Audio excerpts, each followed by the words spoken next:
Bismillahirrahmanirrahim. Assalamualaikum warahmatullahi wabarakatuh.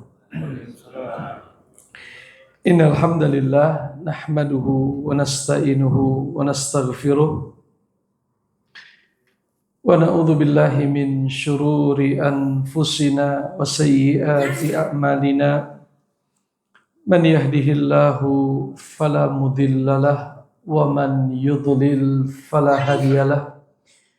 Asyhadu an la ilaha illallah wahdahu la syarikalah wa asyhadu anna Muhammadan abduhu wa rasuluh la nabiyya ba'dah. Ya ayyuhalladzina amanu taqullaha haqqa tuqatih wa la tamutunna illa wa antum muslimun. Amma ba'du. Bapak-bapak dan ibu-ibu jamaah salat subuh Masjid Ar-Raudhah Perumahan Grand Matoa yang mudah-mudahan diberkahi oleh Allah Subhanahu wa taala. Alhamdulillah kita memanjatkan puji syukur kehadirat Allah Subhanahu wa taala yang memberikan kita semua berbagai macam kenikmatan sehingga di pagi hari ini kita bisa melaksanakan sholat subuh berjamaah dilanjutkan dengan mengikuti kajian rutin pertemuan keempat membaca tafsir surah Yasin yang kita ambil dari kitab Tafsir Ibni Katsir. Tentunya kita berdoa mudah-mudahan berkumpulnya kita di pagi hari ini menjadi sebab turunnya rahmat Allah Subhanahu wa taala, turunnya keberkahan dari Allah Subhanahu wa taala, dan mudah-mudahan berkumpulnya kita di majelis ilmu menjadi sebab kita semua istiqomah berjalan di jalan yang diridhoi oleh Allah Subhanahu wa taala. Bapak-bapak dan ibu-ibu, sebagaimana tadi disampaikan oleh Pak Asep, kita sudah memasuki ayat 20 dari pembahasan surah Yasin. Tentu ayat 20 ini sangat terkait erat dengan ayat sebelumnya, Bapak dan Ibu sekalian, yaitu terkait dengan ayat 13. Dia satu kesatuan dengan rangkaian ayat 13 sampai dengan 19. Masih ingat Bapak dan Ibu sekalian apa yang Allah ceritakan di ayat 13? Ada sebuah negeri yang sekarang itu masuk wilayah apa? Turki. Nama wilayahnya wilayah apa? Antokia. Wilayah apa? Antokia. Di sana ada sebuah kota yang mana Allah Subhanahu wa taala mengutus kepada mereka 2 orang rasul. Rasul pertama disebutkan di sini namanya Syam'un. Rasul kedua namanya Yuhana. Apa yang terjadi dengan 2 rasul tersebut sudah kita bahas di pertemuan yang lalu. Fakadzabuhuma. Penduduk negeri tersebut mendustai 2 orang utusan Allah Subhanahu wa taala. Lalu setelah itu apa yang terjadi? Fa'azzazna bithalith. Kami kuatkan, kata Allah Subhanahu wa taala, 2 orang rasul tersebut dengan mendatangkan rasul yang ketiga. Disebutkan di sini namanya, ada riwayat, tentu ini adalah riwayat Israiliyat, namanya Bulis. Namanya siapa, Pak? Bulis. Jadi ada Syam'un, ada Yuhana, satu lagi adalah apa? Bulis. Maka setelah 3 orang ini datang untuk berdakwah kepada penduduk Antokia, terjadi apa? Terjadi hiwar. Apa itu hiwar, Bapak dan Ibu? Hiwar. Terjadi percakapan. Para rasul ini berkata, "Inna ilaikum lamursalun." Kami adalah utusan Allah kepada kalian. Apa respon dari penduduk Antokia? "Ma antum illa basyarum mithluna." Kalian itu manusia seperti kami. Wa ma anzalar rahmanu min syai'.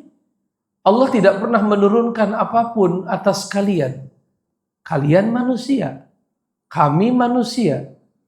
Kalau Allah menurunkan wahyu kepada kalian, sedangkan kita sama-sama manusia, kenapa enggak langsung aja? Itu logika jahiliyahnya begitu. Jadi tidak bukan isi yang dibahas, bukan seruan yang didiskusikan, tetapi malah berbicara tentang perbuatan Allah. Padahal kan perbuatan Allah nggak bisa diatur, Pak. Betul tidak, Pak? Bisa nggak kita mengatur perbuatan Allah? Ya Allah, Anda harus menurunkan wahyu terakhir kepada fulan. Jangan kepada siapa? Fulan, seperti yang diinginkan oleh Bani Israel. Agar wahyu itu turunnya kepada mereka, jangan kepada selain dari apa? Ternyata itu penyakit yang berulang-ulang. Bukan hanya dialami oleh siapa? Bani Israel saat diutusnya Nabi Muhammad, itu pun terjadi atas penduduk Antokia. Kalian manusia seperti kami, wa ma anzalar rahmanu min syai'in in antum illa takdzibun. Kalian ini pendusta. Kalian manusia, kami manusia. Kalau kalian mengaku telah mendapatkan wahyu, kenapa Allah tidak langsung saja memberikannya kepada kami? Padahal kita sama-sama apa? Manusia. Masih ingat apa jawaban para rasul? Qalu Rabbuna ya'lamu inna ilaikum lamursalun. Rabbuna, Tuhan kami itu Allah, ya'lamu, Dia maha mengetahui bahwa sesungguhnya kami adalah utusan untuk kalian. Maksudnya adalah, kalaupun kami berbohong dan kita sama-sama yakin Allah itu maha kuasa, tentu kita akan dibinasakan 3 orang ini. Kalau memang kami adalah para pembohong. Apakah ucapan itu diterima oleh mereka? Tidak, Pak. Ya, mereka malah melemparkan apa? Ancaman. Ya, inna tatayyarna bikum lain lam tantahu lanarjumannakum walayamassannakum minna adzabun alim. Kalian ini tatayyarna bikum, bawa sial. Itu bahasa kitanya tuh, Pak. Tatayyarna bikum apa? Bawa sial. Kalian ini pembawa sial. Itu pun yang diucapkan kepada Nabi Muhammad dahulu. Kamu ini bawa sial. Gara-gara kamu orang jadi pada berantem. Suami jadi nggak akur sama siapa? Sama istri. Seorang hamba sahaya tidak hormat kepada siapa? Tuannya. Dan itu dijadikan pintu masuk bapak-bapak, ibu-ibu untuk menggelari Nabi Muhammad sebagai tukang sihir. Karena kata mereka, di antara pekerjaan tukang sihir itu memisahkan orang yang saling mencintai. Yufarriquna bainal mar'i wa zawjih, ya, yang ada di surat apa itu? Al-Baqarah 102, ketika Allah menceritakan kisah Nabi Sulaiman, salah satu bentuk sihir itu apa, Pak? Yufarriquna bainal mar'i wa zawjihi. Sihir itu salah satu bentuknya adalah tafriq, yaitu memisahkan antara suami dengan istri. Kemudian Bapak dan Ibu sekalian, para nabi tersebut berkata, ta'irukum ma'akum. Ta'irukum ma'akum. Ya, kalaupun kalian merasa sial, merasa tidak beruntung, itu bukan karena kami. Tetapi tidak ada kesialan yang lebih besar dibandingkan ketika manusia menyimpang dari tauhid. Itu, Pak, kesialan yang paling besar itu, Pak. Atau sebaliknya, keberuntungan terbesar adalah ketika seorang manusia mau menerima tauhid, beribadah hanya kepada siapa, Pak? Kepada Allah, tunduk hanya kepada Allah, taat hanya kepada siapa? Kepada Allah. A'in dzukirtum bal antum qaumum musrifun. Apakah saya dianggap sebagai pembawa sial hanya gara-gara apa? Hanya gara-gara apa, Bapak dan Ibu? Hanya gara-gara saya mengingatkan, hanya gara-gara saya mengajak, hanya gara-gara saya berdakwah. Bal antum qaumum musrifun.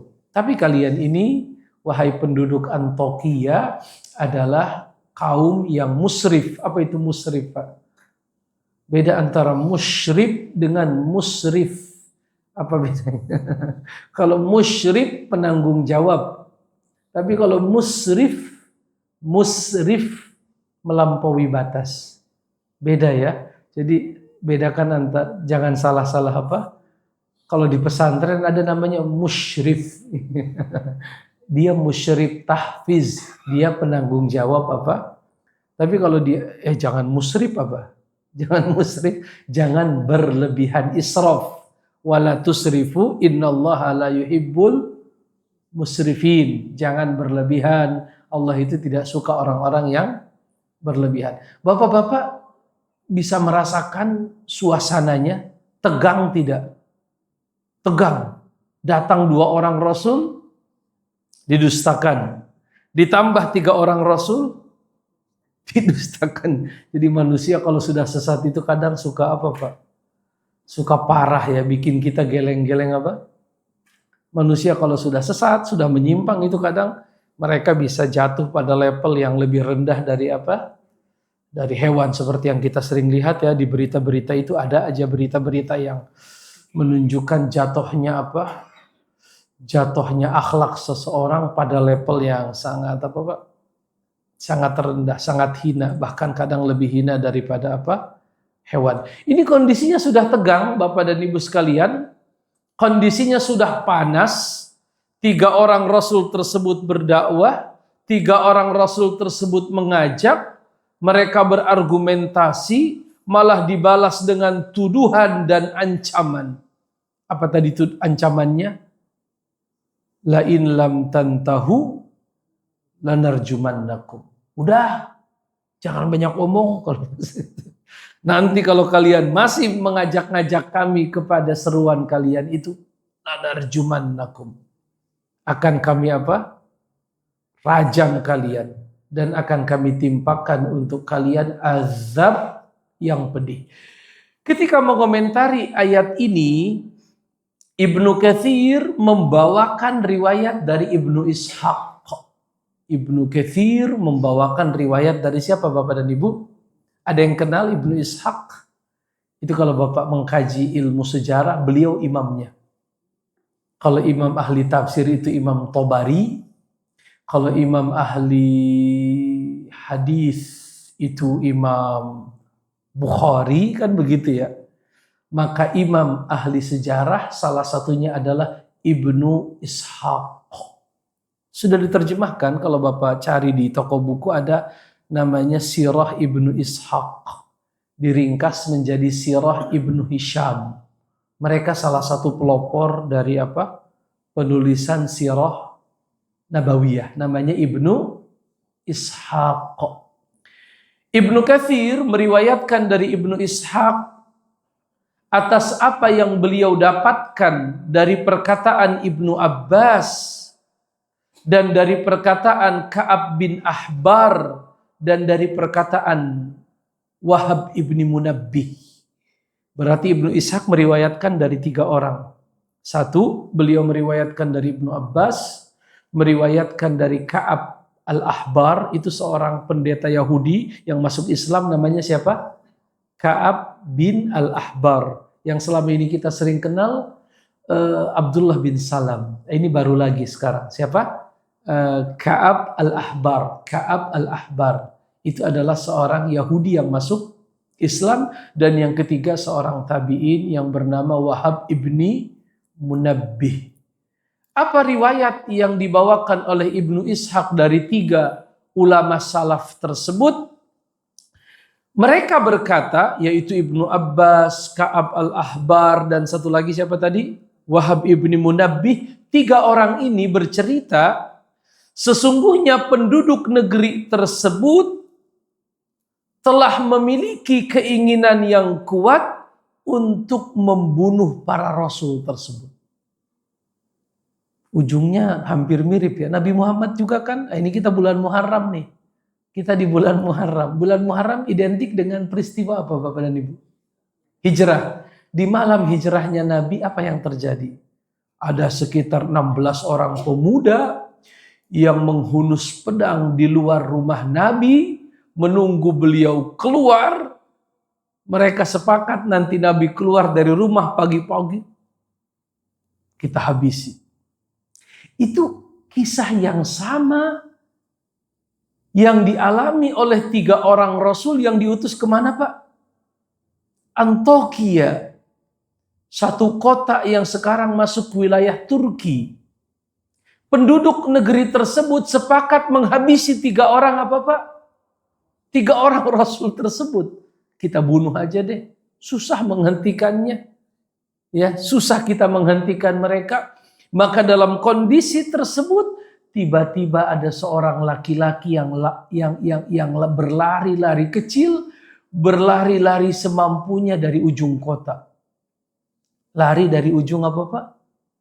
Ujung kota. Itulah maksud dari firman Allah di ayat 20. Waja'a min aqsal madinati rajulun yas'a. Qala ya qaumi tabi'ul mursalin. Apa itu artinya? Kalau kita terjemahkan waja'a. Apa artinya waja'a Bapak dan Ibu? Dan datanglah min aqsal madinati. Aqsa apa itu Aqsa? Dari ujung. Dari luar kota. Aqsal yang orang-orang yang tinggal di luar kota itu, aqsal Madinah di ujung-ujung kota itu biasanya orang-orang yang susah. Orang-orang yang tidak bisa beli rumah di mana? Di perkotaan. Mereka tinggal di mana? Di pinggir-pinggir. Dan orang itu datang. Dari mana dia datang? Dari ujung kota sana. Bagaimana cara dia datang? Yas'a. Apa itu yas'a? Sa'i, bapak-bapak, sa'i dari Safa ke Marwah. Apa itu sa'i? Berlari-lari kecil. Untuk apa dia berlari? Untuk mengatakan, qala ya qaumi tabi'ul mursalin. Qala ya qaumi, untuk sekedar mengatakan kepada kaumnya, wahai kaumku, ittabi'u, ikuti oleh kalian al-mursalin. Apa itu al-mursalin? Jamak daripada apa? Mursalun satu. Tapi kalau mursalin banyak. Bapak dan Ibu, kalau kita baca tafsir ini, diceritakan, saya bacakan ya. Laki-laki ini mendengar informasi bahwa kaumnya hendak menghabisi para nabi dan rasul. Hendak menghabisi siapa? Para nabi dan rasul. Laki-laki ini dalam riwayat ada beberapa pendapat tentang nama dan profesinya. Siapa sebenarnya laki-laki ini? Yang pasti namanya adalah Habib. Namanya siapa Pak? Habib. Walaupun nanti para ulama beda pendapat. Habib apa dia? Ada yang mengatakan Habib An-Najjar. Ada yang mengatakan dia adalah Habib bin Mirri. Ada beberapa pendapat. Lalu apa sebenarnya sifat dari laki-laki ini? Semua ahli tafsir mengatakan laki-laki ini rajulan sakiman. Apa itu rajulan sakiman Bapak dan Ibu? Orang yang sakit-sakitan. Dan sakitnya nggak tanggung-tanggung. Ibnu Katsir berkata, menurut riwayat, fihi judam. Apa itu fihi judam? Dia kena penyakit lepra. Berat nggak itu lepra Pak? Nas'alullah as-salamah wal afiyah. Kita mohon kepada Allah keselamatan dari penyakit itu. Penyakit berat sekali Pak. Penyakit lepra. Dan itu bisa kita pahami kenapa dia tinggal di apa tuh? Di pinggir-pinggir kota. Orang ini sakit-sakitan, tidak dikenal, dan pekerjaannya ada yang bilang pemintal benang, ada yang bilang dia itu seorang ahli ibadah, macam-macam lah pendapat para ulama terkait dengan siapa? Habib An-Najjar. Hanya saja yang pasti Bapak dan Ibu sekalian, laki-laki ini adalah laki-laki miskin, laki-laki lemah, yang dia khawatir melihat sikap kaumnya kepada siapa Pak? Kepada para nabi. Jadi sampai ke telinga dia bahwa kaumnya itu telah berencana untuk apa? Membunuh. Ternyata apa yang terjadi Pak? Dia terjang semua, apa itu bahasa kitanya ya? Dia terjang semua halangan. Dia lupa bahwa badan dia apa? Kurus. Dia lupa bahwa ekonomi dia susah. Dia lupa bahwa dia penyakitan. Bahkan dia nggak peduli, walaupun mungkin orang-orang tidak akan ada yang mau apa. Bapak-bapak, itu Rasul aja berdakwah nggak didengar. Apalagi siapa? Apalagi si Habib An-Najjar, yang dalam riwayat kata Ibnu Katsir, rajulan saqiman fihi judam. Apa itu rajulan saqiman fihi judam? Orang yang sakit-sakitan dan dia mengalami penyakit lepra. Hari-harinya kerjaannya cuma apa tadi? Memintal Harusnya kan kita bilang, Pak, udah di rumah aja. Itu 3 orang Rasul aja nggak diterima, apalagi siapa? Apalagi Anda. Ya udah diem aja apa namanya. Tapi kalau sudah bicara iman nggak gitu lagi, Pak. Kalau yang menggerakkan itu apa namanya, keimanan, itu nggak peduli lagi. Mau nanti badannya hancur, nanti akan Bapak dapatkan di ujung itu hancur. Hancur sehancur-hancurnya. Tapi dia setelah itu mendapatkan kedudukan tinggi setinggi-tingginya. Walaupun di ujung dia hancur, di ujung perjalanannya di dunia dia hancur sehancur-hancurnya, nanti akan kita baca riwayatnya, tetapi setelah itu dia mendapatkan kedudukan tinggi setinggi-tingginya. Lalu apa yang terjadi? Bapak dan Ibu sekalian, Bapak sudah bisa membayangkan siapa orang ini? Seorang laki-laki yang kurus, miskin, sakit-sakitan, dia kena penyakit berat yaitu penyakit lepra. Ada yang bilang dia adalah seorang pemintal benang, ada juga yang mengatakan dia seorang yang suka bikin kerajinan tangan dari kulit, itu apa namanya, Pak? Penyamak, tukang samak. Ada yang mengatakan dia tukang apa? Tukang samak. Ada juga yang bilang dia adalah seorang uskup. Saya baru tahu kata uskup itu muncul dalam bahasa Arab, namanya iskap. Cuman di kita disebutnya apa? Uskup. Dikatakan di sini, diriwayatkan dari Syabib bin Bishr, dari Ikrimah, dari Ibnu Abbas, disebutkan karena iskapan, dia seorang uskup. Seorang uskup. Dulu kita di Indonesia ada yang terkenal uskup, siapa itu, Pak? Uskup yang kalau uskup Belo itu dari mana? Timur Uskup Belo. Uskup ya istilah apa dalam Katolik atau apa itu yang uskup, keuskupan. Asakib bahasa Arabnya, iskap bahasa kitanya Indonesia apa? Uskup. Jadi ada yang bilang dia pemintal benang, ada yang bilang dia qasar. Qasar itu adalah penyelup kain, penyelup kain atau penyamak kulit hewan. Ada juga yang mengatakan dia adalah iskap. Iskap itu uskup. Dan ada pendapat dari seorang tabi'in yang bernama Qatadah, saking miskinnya dia itu beribadahnya di dalam gua. Jadi dia nggak sanggup membangun kalau zaman dulu namanya mihrab, tempat khusus untuk ibadah. Jadi dia ibadahnya di mana, Pak? Di dalam gua. Itu sosok yang bernama siapa tadi? Habib An-Najjar. Ada yang mengatakan namanya Habib bin Mirri. Habib bin Mirri. Lalu apa yang dilakukan laki-laki ini? Dia mendengar bahwa kaumnya telah bersepakat membunuh siapa, Pak?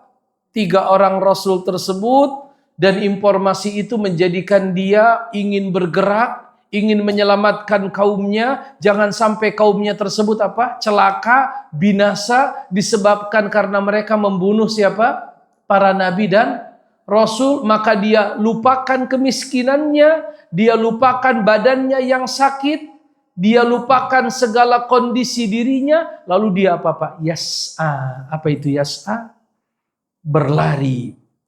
Sesampainya dia di negeri tersebut, sesampainya dia di pusat kota, dia berkata, qala ya qaumit tabi'ul mursalin. Bukan untuk menjelaskan, tapi sekedar untuk mengatakan apa, Pak? Ittabi'ul mursalin.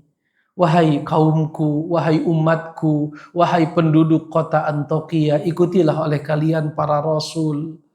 Lalu dia menyampaikan argumentasi sederhana. Ittabi'u man la yas'alukum ajra. Ikutilah oleh kalian wahai kaumku, orang-orang yang tidak pernah meminta kepada kalian upah. Apa maksudnya? Tidak pernah meminta kalian upah ketika mereka berdakwah mengajak kalian kepada siapa?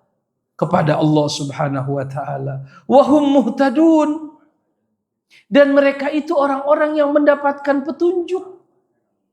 Dan kita semua tahu Bapak dan Ibu sekalian bahwa secara logis bahwa menurut Bapak-bapak secara logika sederhana Pak ya, logika sederhana. Yang lebih masuk di akal manusia, Tuhan itu tunggal atau berbilang? Tunggal atau berbilang? Kenapa tunggal Pak? Ya biar nggak berantem. Betul atau tidak? Itu Allah yang bilang di Quran. Kalau seandainya di dunia ini ada Tuhan lain selain Allah, la fasadata. Apa itu la fasadata? Kalau di alam semesta ini ada Tuhan lain selain Allah, ini alam semesta Allah bilang di Quran pasti akan rusak. Kenapa akan rusak? Ya kebayang kadang, iya kalau pemimpinnya lebih dari satu, matahari Pak Asep? Matahari kembar, itu kacau. Iya kan, pejabat yang ini, lembaga yang ini pengennya dia di apa misalnya? Ditangkap. Sedangkan lembaga yang satu bilang apa? Gak usah ditangkap. Akhirnya mereka apa Pak? Berantem. Bisa nggak kayak begitu? Bisa saja. Karena rajanya ada berapa? Ada banyak. Mungkin nggak begitu Pak? Yang satu Tuhannya pengen bilang, itu orang udah habis masa berlakunya. Yang satu bilang, kasihan. Anaknya masih masih kecil-kecil. Akhirnya mereka apa? Kacau tidak Bapak dan Ibu sekalian? Allah bilang, laukana fihima. Seandainya di alam semesta ini ada Tuhan lain selain Allah, la fasadata. Niscaya akan apa? Itu logika sederhana atau tidak menurut Bapak-bapak? Atau logika sederhana lain, alam semesta ini berjalan dengan teratur, nggak ada yang berantem di dalamnya Pak. Semuanya berjalan menjalankan apa? Fungsi. Wasyamsu tajri li mustaqarril laha. Matahari berjalan pada porosnya, begitupun bulan, begitupun bintang, begitupun hewan-hewan semua. Mereka punya kerjaan, lebah tahu apa kerjaan dia, ulat tahu apa kerjaan dia. Hewan-hewan yang lain pun tahu apa yang harus dia kerjakan di mana Pak? Di alam semesta yang luas ini, keteraturan, kerapihan, sistem itu menunjukkan ada yang mengatur. Dan yang mengatur itu pasti hebat, pasti apalagi kuasa. Ini kan logika sederhana, atau logika sederhananya bagaimana Anda membuat, kata Nabi Ibrahim itu, bagaimana Anda meminta berdoa kepada sesuatu yang nggak bisa mendengar dan nggak bisa melihat. Maka di sini beliau Habib An-Najjar berkata, ikutilah orang-orang yang tidak pernah meminta upah, wahum muhtadun, dan mereka adalah orang-orang yang mendapatkan petunjuk. Karena mereka mengajak manusia mentauhidkan Allah. Dikatakan di sini yang dimaksud dengan hum muhtadun ai min ibadatillahi wahdah. Karena mereka mengajak manusia hanya beribadah kepada Allah dan mereka melarang manusia menyekutukan Allah. Tidak ada akidah yang paling bisa diterima oleh akal manusia kecuali akidah tauhid.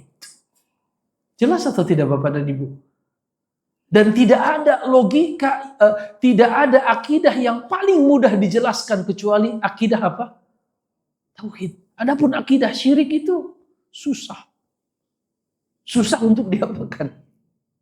Susah untuk dijelaskan. Jelas atau tidak Bapak dan Ibu sekalian? Kemudian laki-laki ini melanjutkan perkataannya di hadapan kaumnya. Padahal dia sudah pasti nggak akan didengar. Betul tidak? Sudah pasti nggak akan apa? Nggak akan didengar. Orang Nabi saja nggak didengar. Rasul saja nggak diapakan? Nggak didengar. Apalagi laki-laki ini. Seorang pemintal benang. Seorang tukang celup kain. Ya, atau dikatakan paling tinggi dia seorang uskup. Ya. Apa yang dia katakan? Wa ma liya la a'budul ladzi fatarani. Mengapa aku tidak menyembah sesuatu yang telah menciptakanku? Wahai kaumku, kalau memang kita percaya Allah pencipta kita, semestinya gak ada lagi itu berhala-berhala. Itu sama mirip dengan dakwah Nabi kepada orang Mekah ya. Kalau kalian memang yakin Allah pencipta langit dan bumi, tiap kali aku tanya kepada kalian siapa pencipta langit, Allah pencipta bumi, Allah. Tapi kalau giliran ibadah kepada siapa? Kepada selain Allah, walaupun mereka beralasan apa? Masih ingat Bapak dan Ibu alasannya? Apa pembenarannya Ibu Eva? Orang-orang yang ibadah kepada selain Allah, pembenarannya apa? Alasannya apa? Hanya perantara saja. Itu alasan klasik Ibu. Alasan kami kalau langsung berdoa kepada Allah rasa-rasanya tidak apa? Tidak pantas. Karena kami banyak apa? Banyak dosa. Terus kalau banyak dosa gimana? Ya harus lewat siapa? Orang soleh. Biar permintaan kami itu disampaikan oleh siapa? Itulah akar sejarah kesyirikan. Bukan dari zaman Nabi Muhammad. Bahkan dari zaman Rasul pertama. Siapa Rasul pertama? Nuh alaihissalam. Nanti Bapak, pernah kita bahas. Bahwa kesyirikan yang terjadi di zaman Nuh. Karena mereka terjebak pada sikap berlebih-lebihan kepada orang soleh. Siapa saja nama orang solehnya? Disebutkan di surat Nuh, Wad, Suwa, Yaguth, Ya'uq, dan Nasr. Kemudian dia berkata, wa ilaihi turja'un. Kenapa kalian tidak mau ikut beribadah kepada Allah padahal kalian yakin akan dikembalikan kepadanya? A'attakhidhu min dunihi alihah. Apakah pantas aku mengambil sesembahan selain Allah? Iyuridni rahmanu bidurril la tugni anni syafa'atuhum syai'a wala yunqidhun. Apakah pantas saya menyembah selain Allah? Padahal kalau Allah menghendaki atas diri saya bahaya, kecelakaan, keburukan, la tughni anni syafa'atuhum. Apa itu la tughni anni syafa'atuhum? Pertolongan mereka itu, pertolongan berhala itu tidak akan bermanfaat bagi saya kalau seandainya Allah berkehendak saya apa Pak? Celaka.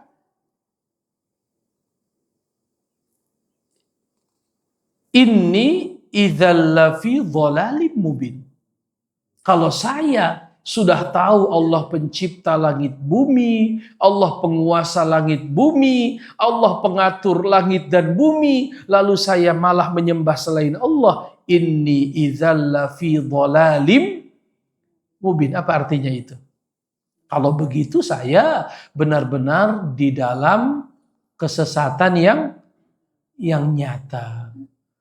Tapi kayaknya nggak didengar. Kayaknya nggak didengar. Maka dia tutup ucapannya dengan berkata, Inni amantu bi rabbikum fasma'un. Apa itu artinya? Inni. Sesungguhnya aku amantu beriman bi rabbikum kepada Tuhan kalian, fasma'un, dengarkanlah. Kalau kalian tidak mau beriman, dengarin, saya sudah beriman. Kalau kalian berencana membunuh mereka, saya nggak peduli, akan menjadi pembela mereka. Itu ibu-ibu, ucapan itu menurut ibu-ibu dan bapak-bapak diucapkan oleh Habib An-Najjar kepada kaumnya atau kepada para rasul? Kaumnya, kalau kita katakan kepada kaumnya, wahai kaumku, aku beriman kepada Rabb kalian. Dengarkanlah. Ada yang janggal atau tidak? Janggal atau tidak?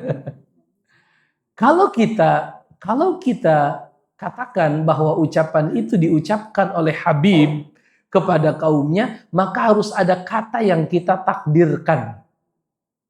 Harus ada kata yang kita apa Pak?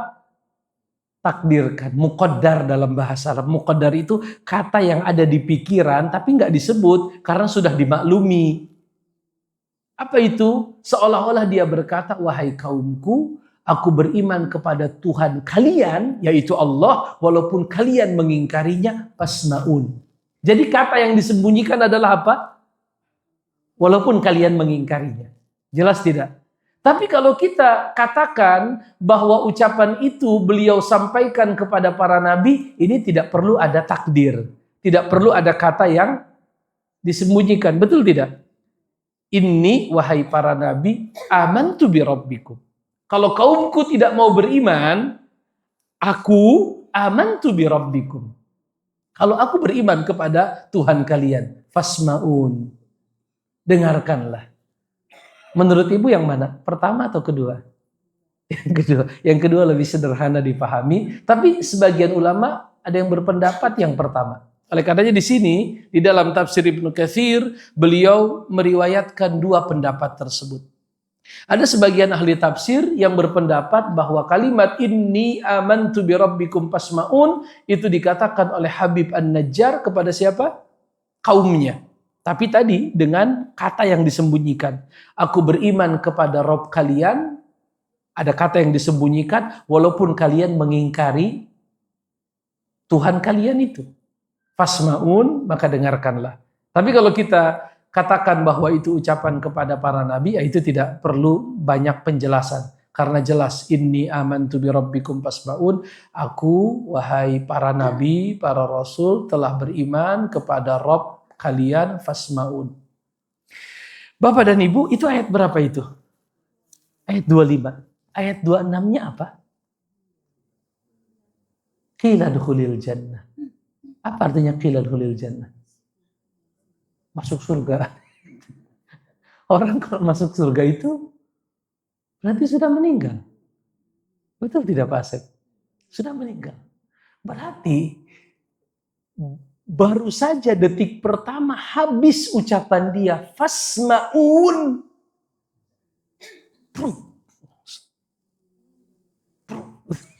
Langsung. Ada dua riwayat. Ada riwayat kata Ibnu Katsir, tidaklah dia selesai mengucapkan kalimat fasma'un, inni amantu bi rabbikum fasma'un. Ada dua riwayat. Ada mengatakan riwayat dia diinjak-injak sampai keluar semua isi perutnya. Disebutkan di sini, saya bacakan ya. Diriwayatkan dari Muhammad bin Ishaq dari Ibni Mas'ud annahum wata'u bi arjulihim. Diriwayatkan dari Ibni Mas'ud bahwa laki-laki itu diinjak-injak oleh kaki kaumnya hatta kharaja husbuhu min duburihi, sampai ususnya semua keluar dari bawah duburnya, keluar semua. Diapakan? Diinjak-injak oleh satu kota. Kota apa namanya? Antioquia. Ada riwayat yang mengatakan bahwa dia tidak diinjak-injak. Falamma qala dzalik, akan tetapi ketika dia mengatakan kalimat itu, bersegera mereka menyerang laki-laki itu, yarjumunahu bil hijarati, yaitu dilempari dengan batu. Lalu diriwayatkan di sini oleh Qatadah, dan beliau seorang tabi'in, dalam kondisi menahan sakit, Habib An-Najjar berkata, Allahumma hdi qaumi fa innahum la ya'lamun. Jadi dia dilempari Bapak dan Ibu, lalu dia menahan rasa sakit, tidak ada yang dia ucapkan kecuali dia berkata, Allahumma hdi qaumi, ya Allah berikan petunjuk untuk kaumku, mereka hanya tidak paham saja. Ya Allah berikan petunjuk kepada kaumku, mereka hanya tidak paham saja. Itu ada nggak ayatnya? Coba baca ayat setelahnya. Qala ya laita qaumi ya'lamun bima ghafara li rabbi wa ja'alani minal mukramin. Qala, setelah nyawanya lepas dari tubuh, lalu dia mendapatkan kenikmatan. Sebagaimana Bapak dan Ibu pernah dengar tidak? Bahwa orang-orang yang mati di jalan Allah, arwahnya dibawa ke atas langit, lalu tidak diturunkan ke bumi, akan tetapi ditaruh di dalam tembolok burung-burung hijau yang berkeliling-keliling di mana? Di atas surga sana. Kalau sudah sore hari dia hinggap di bawah lampu-lampu yang bergelantungan di bawah apa? Arsy. Dalam kondisi itu Habib masih sempat berkata, qala ya laita qaumi ya'lamun. Duhai seandainya kaumku tahu, bima ghafaroli rabbi, atas ampunan yang Allah berikan kepadaku, wa ja'alani minal mukramin. Ini orang sayang banget sama kaumnya. Betul atau tidak? Tapi yang menarik ibu-ibu, ada seolah-olah perubahan. Dari kita menceritakan 3 orang Rasul, kok fokusnya tiba-tiba berubah? Apa kira-kira pesan yang bisa kita ambil dari kisah ini, Pak? Bahwa siapapun yang ambil bagian di dalam pekerjaan, di dalam dakwah, di dalam misi para Rasul, dia bisa mendapatkan kemuliaan yang tinggi. Itu di sini tidak diceritakan akhirnya Rasul itu diapakan. Dan kisahnya habis. Kisahnya habis dengan Allah berfirman, udah kamu masuk surga. Dan Allah tidak katakan, para Rasul bilang ke dia masuk surga. Jelas? Ini mirip dengan firman Allah. Bapak dan Ibu pernah nggak mendengar penjelasan? Biasanya kalau Allah ditanya sesuatu melalui perantara Nabi, maka Allah akan berfirman gimana? Yas'alunaka anil mahid, mereka bertanya tentang darah haid. Qul, kamu jelasin ke mereka. Kan begitu ya? Yas'alunaka anil anfal. Qul. Yas'alunaka anir ruh. Qul.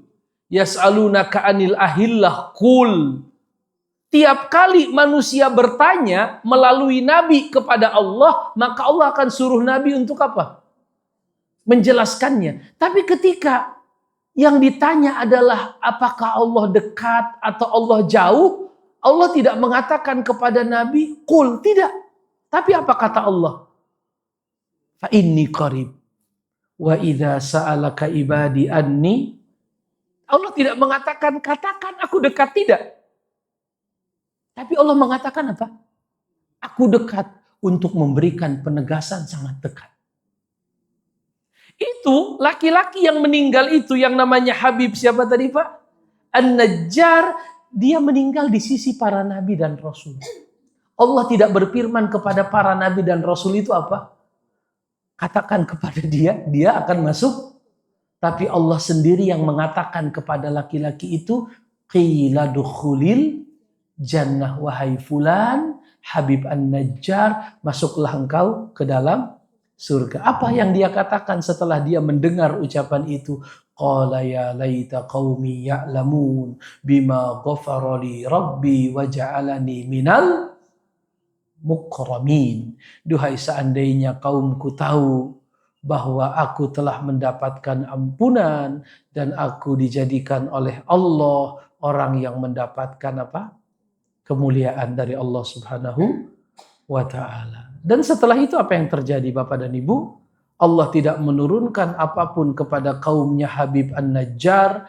Allah tidak menurunkan malaikat untuk membinasakan mereka. Allah tidak menurunkan hujan, tidak menurunkan batu. Tetapi yang terjadi adalah in kanat illa sayhatan wahidatan faidahum khamidun. Tidak perlu diutus malaikat, tidak perlu diturunkan hujan, tidak perlu dijatuhkan bebatuan, cukup satu teriakan yang membinasakan mereka semua. Jelas atau tidak, Bapak dan Ibu sekalian? Dengan ini maka kita sudah sampai di ayat 29. Dengan ini maka kita sudah sampai di ayat berapa? 29. Barangkali itu Pak Asep sementara waktu yang bisa kita bacakan dari pembahasan tafsir Ibnu Katsir. Allah alam bissawab.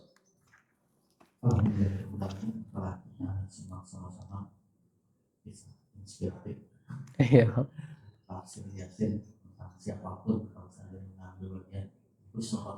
Insya Allah. Nanti karena belum suruh ya silakan. Pertanyaan silakan. Jelas atau mau ditanya.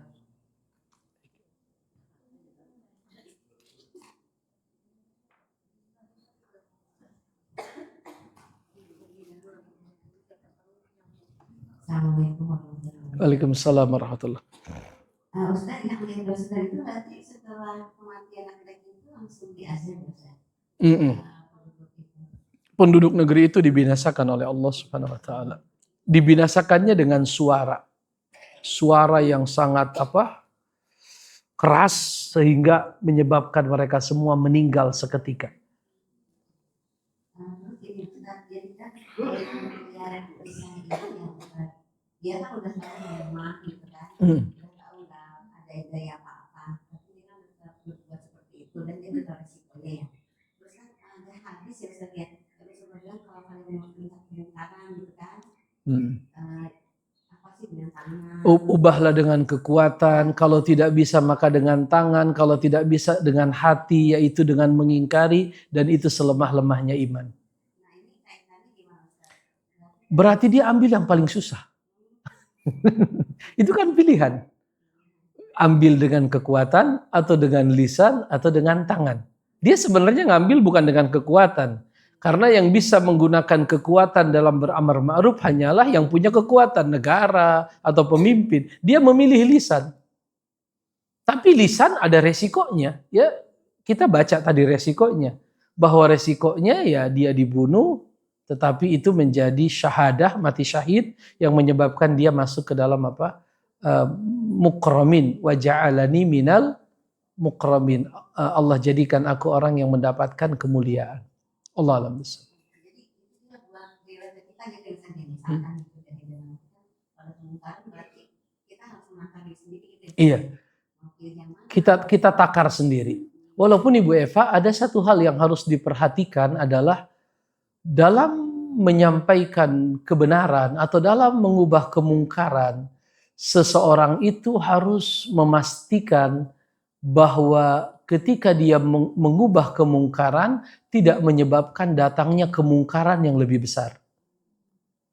Jangan sampai kita mengubah kemungkaran menyebabkan datangnya kemungkaran yang lebih madorotnya jangan sampai lebih oh Ustadz itu kan kematian madorot. Oh enggak. Bagi orang yang mengkaji secara mendalam tentang kehidupan, tentang beragama, mati di dalam memperjuangkan agama itu bukan madorot.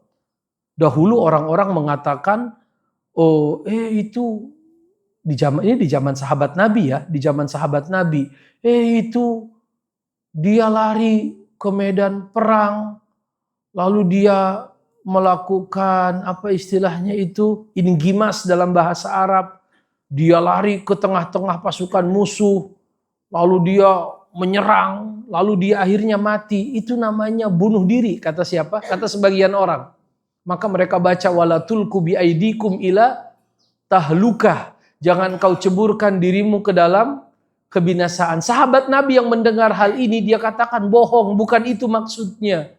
Yang dimaksud jangan ceburkan dirimu ke dalam kebinasaan, yaitu jangan sampai gara-gara dunia kamu berpaling dari siapa?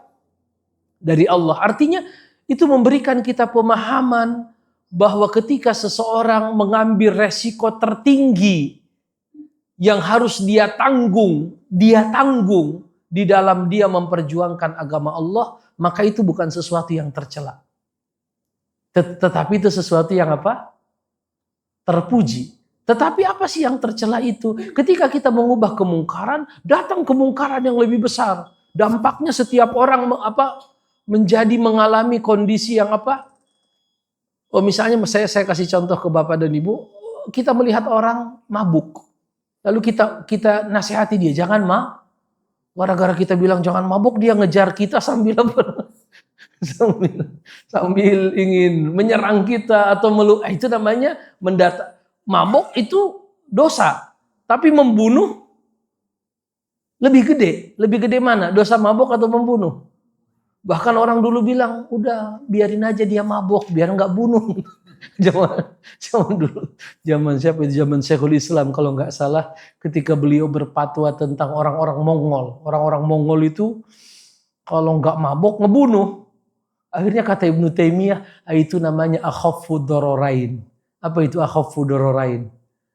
Dua madorot yang lebih ringan. Daripada dia nggak mabuk, ganggu orang, ya udah mabuk aja.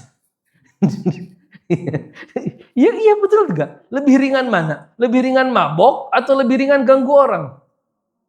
Lebih ringan mabok. Jelas atau tidak Bapak dan Ibu? Nah, jangan sampai kita mengubah kemungkaran yang menyebabkan datangnya kemungkaran yang lebih apa? Lebih besar. Allah alam bissawab. Baik, menurut perbuatannya mungkin sudah cukup. Baik, Mas. Juga Barakallahu sebagai fiik. maka ini ditutup dengan doa. Baik Pak Asep dan Ibu-Ibu, kita sama-sama berdoa meminta kebaikan dunia dan kebaikan akhirat. Bismillahirrahmanirrahim. Alhamdulillahirabbil alamin. Hamdan yu'afi ni'amahu wa yukafi'u mazidah. Allahumma salli ala Muhammad wa ala ali Muhammad kama sallaita ala Ibrahim wa ala ali Ibrahim fil alamin innaka Hamidum Majid. Rabbana ighfir lana wa liwalidina warhamhuma kama rabbawna shighara wa li jami'il muslimin wal muslimat wal mu'minin wal mu'minat al ahya'i minhum wal amwat birahmatika ya arhamar rahimin. Allahumma inna nas'aluka ilman nafi'an wa rizqan tayyiban wa amalan mutaqabbala.